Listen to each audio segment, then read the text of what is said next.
excited for the topic that we are going to be discussing in this episode. Fayth 4 is with me, and we are going to be tackling a topic that is very unique.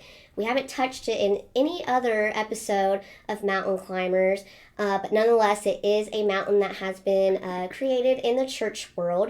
And we thought it would be perfect for us to talk about it, having just come through February, you know, the month of love, where there's a whole day, you know, for couples. Mm-hmm. And so all my single ladies and gents, grab a pint of ice cream, curl up with a blanket as we dive into the mountain of singleness. Yes. So, Fayth, thank you so much for coming and being on this episode. Thanks for having me on. Yes, and I know this topic is near and dear to your heart. Oh, yeah. And so I know that the insight and wisdom that you'll, give people who are in this season of waiting, and also it will help raise awareness. Yes, I hope so. Yes. So, but the first question that I have to ask is, do you think there is a stigma in the Christian world of being single? There is definitely a stigma. Mm-hmm. And I know this because I travel all the time, all across the country, go to several churches, and everywhere you go, the number one question people ask you,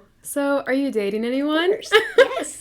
The number one question, I promise you. And one, people are just nosy. They like to know your personal life, and that's okay. I understand that. Yeah. But there is definitely a stigma, and it's almost like a sympathy or a pity if you are not in a relationship, which is kind of ironic. I've never understood that because first they ask if I'm in a relationship, and then they tell me about all the troubles that they have in their relationship and complaints, and so it's kind of humorous and ironic, but there is definitely a stigma for many different reasons in the church. So it's almost like, are they promoting being single, or are they trying to push, like, you need someone, They're not promoting being single. I just think people in general like to laugh about marriage and the complication of relationships. That makes sense. But then also, you do have the love of your life, hopefully, eventually. Yeah. So there are perks too. Yeah. But, gotcha. Yeah. So why do you think there is a stigma, and how do you think it was created? So I think there's a stigma, especially in rural communities. Yes. In smaller areas, just because it's kind of the popular thing to do to marry young. Yes. My brother married young, and then actually I had two friends in high school I was really close to. They both married young. Yeah. My one friend from high school is getting ready to have her third child. Oh my goodness. Yes, and my other friend, we just celebrated a shower for her. She's getting ready to have her first child. Wow. And so in this, especially in our community, small communities like this, it's just kind of the next thing you do, graduate, go to college, get married, and have kids. Yeah. But I think that's kind of why there's a stigma. It's just, it's popular, especially in smaller areas. Many of my grandparents and my aunts, one of my aunts was married at like 17 years old. Oh my goodness. And so it's just the thing that is done, it's tradition, and so I think that's probably why there's a stigma. But honestly, if you travel outside of these smaller communities, totally different, Yes. And in every other Hallmark movie, most of the ladies are like in their 30s. Exactly. Before they're finding love, Yeah. So I think it's just a stigma, especially in small communities, and in the church world. It is, yeah. It's funny you mentioned that, because I went to a small rural Christian college, Asbury University, and that was the norm, get married as young as you can. Yes. Yeah. But like 30 minutes away from Wilmore was Lexington, and that was a big city, and that wasn't the norm. It's like, wait as long as you can. Like, I'm 31, and I would be considered young to get married in Lexington. So it is, it's really funny. And I went to a small Christian college as well, Ohio Christian University, which I love the school. Yep. But it's kind of like a grown-up kids church camp. And at church camp, you always have like that church camp crush. Yes. But college, it's like church camp crush times a million, because these guys are like, I'm going to find my wife here at this Christian college. It's just kind of the thing that happens, I guess. Yes. It's the same at every Christian college. Oh, yeah. It's hilarious, but it's the truth. Yeah, it is. And, speaking of that, what would you say to those Christians who have the belief that until you're married and have a family, then you're not completely fulfilled, or you can't be considered a whole adult? Yeah. So one of my least favorite things that couples say to each other is, you complete me. Because I'm like, yo, that's not true. Yeah. They do not complete you. Mm-hmm. You know, I believe that it's important that two complete people come together and find love together, because Christ is the only one who will ever be able to complete us and fill that emptiness inside. And I do want to say, you know, to my friends that are young, that are married, there's nothing wrong with that. No. You know, God has journeys for each one of us, and they're all different. And I'm so thankful that we're not cookie cutter people, because how boring would life be if we all had the same path of life, or we all had the same journey. So everyone's journey is different. That doesn't mean that just because yours is different that you're making the wrong decision. It just means I'm making different decisions. Yes. Which is, there's nothing wrong with that. Yeah. But yeah. There you go.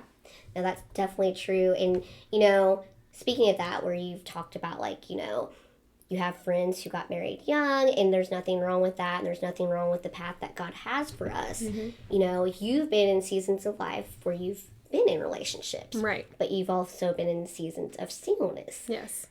What season did you feel the most accepted in the Christian world? I don't know. So this was a tough question. Honestly, I kind of would say both, really. I don't think there was a big difference. I think people view you, or whenever you're single, I guess, a lot of times I think immediately people think, what's wrong with them? You know, there must be something wrong if they're single. And honestly, that's the first thing I think about. If I meet a guy that's my age that's single, I'm like, there's something wrong with him. This is a miracle. It can't be possible. But, you know, there's just that stigma there that we've been talking about within the church. So kind of can't help it. So basically, I feel like I was accepted in both, but I think people thought it was more normal to see a young lady my age, I guess, in a relationship. That's, I definitely see that. Yeah. You know, it's not that it's not acceptance, it's more of like what's normal. Right. What's the norm? The social norms. The social norms, yes. And which, I mean, that's something that definitely needs to change. And, you know, I think one step changing that is how married couples treat their single friends. And so what advice would you give to married couples on how to make their single friends feel accepted and loved and valued? Yeah. So actually something that I find a little ironic, but I see a lot in young people, is that I have friends that are married, and they think that no one wants to invite them to anything anymore because they're married. And then on the other hand, there's my single friends that are like, no one invites me to anything anymore because I'm the only single person. Yeah. And so both ends end up feeling uninvited and left out when everyone just wants to get together and have fun and do things together. But there's just that awkwardness of, are they going to feel bad because I'm enjoying my life as a married person or as a person in a relationship and they're single? And no, my answer would be no. You know what? Yeah. Like, if you're going somewhere and doing something with a group of friends, single friends don't feel bad about going with the married couple or the people in relationships. Yeah. And for those people in relationships, make sure you invite the single person. Yeah. Because, you know, whether they're struggling with the fact that they're single or not, everyone wants to be involved. Everyone wants to be a part and invited. And so I just think, if anything, we need to work on building community. No matter what your marital status is or your relationship status. So I think that's the most important part. Just keep building that community. Yeah. Keep building that friendships. And no matter what the awkwardness is, don't be afraid to talk about it. You know, ask somebody, just want to make sure, is this going to make you feel awkward? Yes. Instead of just not inviting them, have a conversation and see what they really think about it. Yeah. I love that, you know, you say that, because my cousin Allison, she was talking to me about, you know, she has a lot of married friends. Right. And she says what she loves the most about them is that they include their single friends. And for her, that helps her to learn what a marriage is going to look like before she's even in That's awesome. A relationship. And that just challenged me, because I was like, that's exactly what I want to do. Yeah. Whenever I'm in a relationship and I get married, I want to reach out to my single friends in that way, to let them know, I still think of you, I still love you, I want to do things with you, I'll invite you over for dinner, we'll have a movie night together, and that kind of thing. And so I definitely think, that's important. And I want to add something else too. I love when people find love. It makes me happy. Yeah. I have friends that are in relationships, and it literally sometimes has brought tears to my eyes just to see their joy and their happiness. I don't despise them or think, man, I wish that was me, just because of their happiness. I'm not jealous of that, honestly. I'm happy for them, and I'm excited about that. And so to my friends and relationships, I would never want them to feel like I don't want to be around them because they're happy. Yes, exactly. I want to celebrate what God has done in their life with them. Yeah. And then kind of building off that last question, oftentimes when someone who is single begins a relationship and they're happy, they're giddy, they're on cloud nine, as they should be. We want them to be that. But I think sometimes in that happiness, they forget that they were once single, longing for companionship and love. So how would you caution people to be happy, because they should be, but also have compassion and thoughtfulness towards the single men and women in their life that are still in a season of waiting? Yeah. So, one, be happy. Yeah. I don't want any of my friends that are coming into relationships to think that they have to be miserable just because I'm single, because I'm not miserable, and I don't want them to be miserable either. One thing that I love, I have a few friends of mine that are still single, and we'll send each other cards on Valentine's Day, or we'll send each other just little encouraging scriptures or things like that, to remind one another to keep waiting and are praying, because God has a blessing in store. And so I think that would be a good thing, because I also have friends that I helped pray for that were praying for a spouse, that God has brought that spouse to them. Yeah.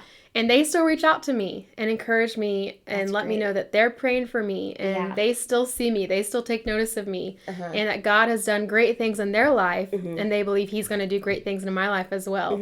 And so I think for the Christian person that has come into a relationship, just don't forget about your single friends.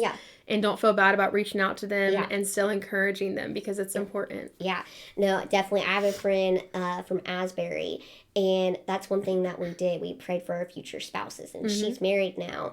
She's very intentional about texting me and telling me, I'm still praying for your future husband. Yeah. And just recently she texted me and said, I thought about you all day on Valentine's Day. Aww, and sweet. Prayed specifically, for your husband. I think that's, I think that's a good thing for friends that are in relationships that have single friends, to let them know, I see you. Oh, yeah. And I'm praying for that special someone in your life, because when she says that, that gives me hope. Right. And so definitely. It makes you feel a lot less weird. Exactly. Exactly. A lot more included, and just to have friends that are intentional like that. It's special. Yes, definitely.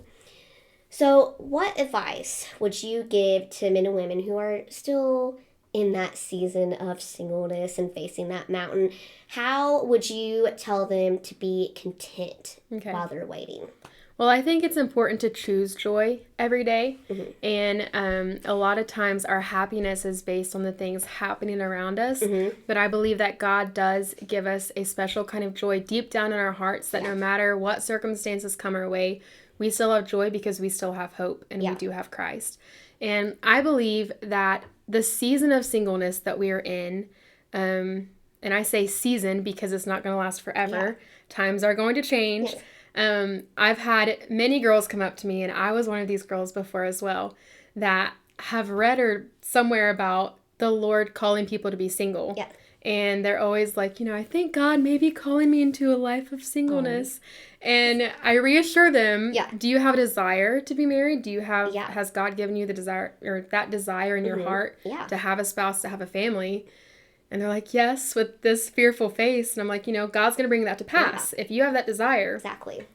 So God's not calling you to a life of singleness. If you're listening to this or watching this, don't be freaking out. It's all good. But I believe that the season of singleness is vital and important to being married.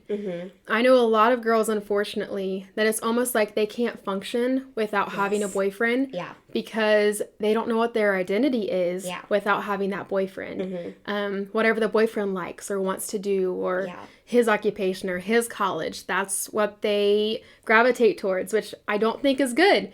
You know, I think as a single person, you get time to learn who you are, what your true identity is in Christ.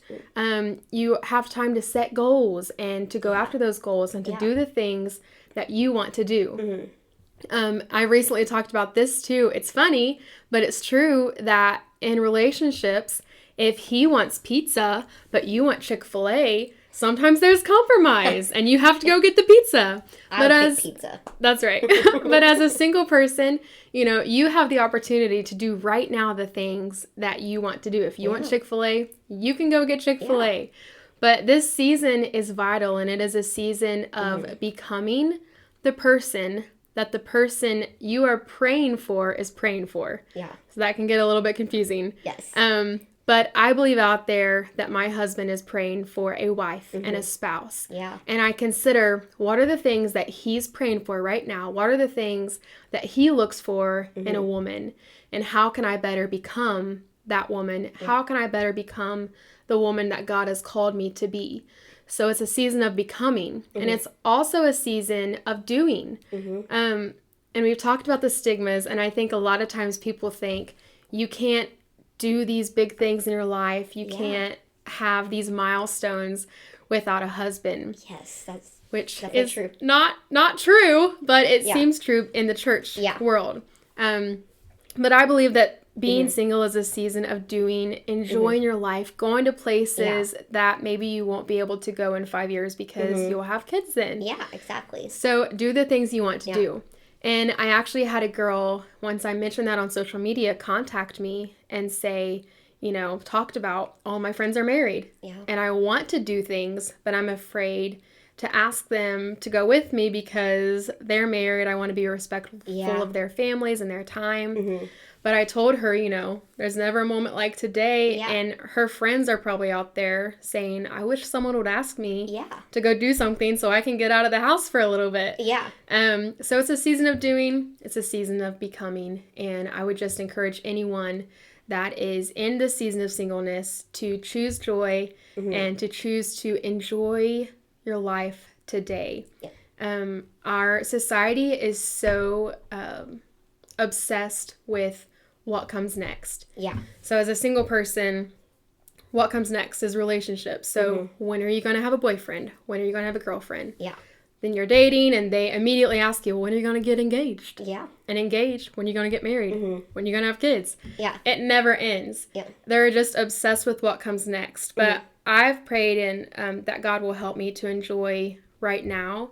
And just to enjoy every day as it comes, whether it's a boring, mundane day or it's a really exciting day, just to enjoy everyday life. So that would be my advice for the single person.